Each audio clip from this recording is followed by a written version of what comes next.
ಸ್ನೇಹಿತರೆ, ವಿದ್ಯಾ ಸ್ಪೀಕ್ಸ್ ಚಾನೆಲ್ಗೆ ಸ್ವಾಗತ. ಪ್ರೀತಿ, ಜೀವನ, ಕಲಿಕೆ ಮಾತುಗಳೊಂದಿಗೆ ನಿಮ್ಮ ವಿದ್ಯಾ. ನಗು ಹುಟ್ಟುತ್ತಲೇ ಆ ಭಗವಂತನು ಕೊಡುವ ಅಮೋಘ ಕಾಣಿಕೆ ನಗು. ಎಲ್ಲ ಸಂತೋಷದ ಸಮಯದಲ್ಲೂ ಸಡಗರ ಹೆಚ್ಚಿಸುವ ಒಂದು ಅಮೂಲ್ಯ ಭಾಷೆ ಎಂದರೆ ಅದುವೇ ನಗು.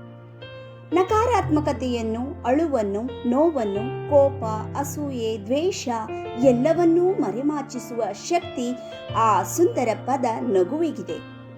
ಎಲ್ಲ ಒಳ್ಳೆ ಘಟನೆಗಳಿಗೆ ಮೊದಲ ಸಿಗ್ನಲ್ ನಗು. ಹುಟ್ಟಿದ ಮಗು ನಕ್ಕಾಗ ತಾಯಿಗೆ ಸ್ವರ್ಗ ಸಿಕ್ಕಿದಷ್ಟು ಸಂತೋಷ. ಮಕ್ಕಳಿಗೆ ಎಕ್ಸಾಮ್ನಲ್ಲಿ ಒಳ್ಳೆ ಅಂಕ ಸಿಕ್ಕಾಗ ಖುಷಿಯ ಒಂದು ನಗು. ನಾವು ಅಂದುಕೊಂಡಿದ್ದು ಕೆಲಸ ನಡೆದಾಗ ನಮಗೆ ತಿಳಿಯದೇ ಮುಖದಲ್ಲಿ ಸಿಗುವ ದೃಶ್ಯ ಎಂದರೆ ಅದುವೇ ಮುದ್ದಾದ ನಗು. ಸ್ನೇಹಿತರೊಂದಿಗೆ, ಕುಟುಂಬದವರೊಂದಿಗೆ ನಾವು ನಗುವನ್ನ ಕಾಣಬಹುದು. ಈ ನಗುವಿನಿಂದ ಶಾರೀರಿಕ ಪ್ರಯೋಜನಗಳು ಹಲವು. ನೈಸರ್ಗಿಕ ನೋವು ನಿವಾರಕಗಳಾದ ಎಂಡಾರ್ಫಿನ್ಗಳನ್ನು ಬಿಡುಗಡೆ ಮಾಡುತ್ತದೆ. ಹಾಗೆ ಇದು ಒತ್ತಡದ ಹಾರ್ಮೋನುಗಳನ್ನು ಕಡಿಮೆ ಮಾಡುತ್ತದೆ. ರಕ್ತದ ಹರಿವನ್ನು ಸುಧಾರಿಸುತ್ತದೆ. ತಮಾಷೆಯೊಂದಿಗೆ ನಗುವನ್ನ ಬೀರಬಹುದು. ನಗುವಿನಿಂದ ಆತಂಕ ಕಡಿಮೆ ಮಾಡಿ ಒಳ್ಳೆಯ ಬಾಂಧವ್ಯವನ್ನು ಬೆಳೆಸಬಹುದು.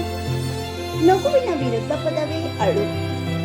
ನಗುವನ್ನ ಒದ್ದರೆ ಅಳು ನಾ ಬರಲೇ ಎನ್ನುತ್ತದೆ.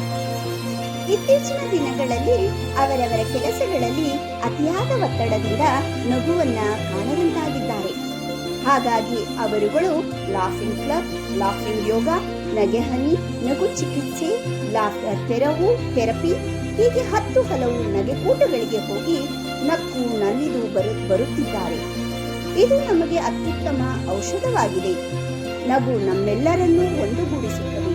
ಸಂದರ್ಭಕ್ಕೆ ಅನುಸಾರವಾಗಿ ನಗುವನ್ನ ನೀಡಬೇಕು. ನಗುವೇ ಭಾಗ್ಯ, ನಗುವೇ ಸ್ವರ್ಗ.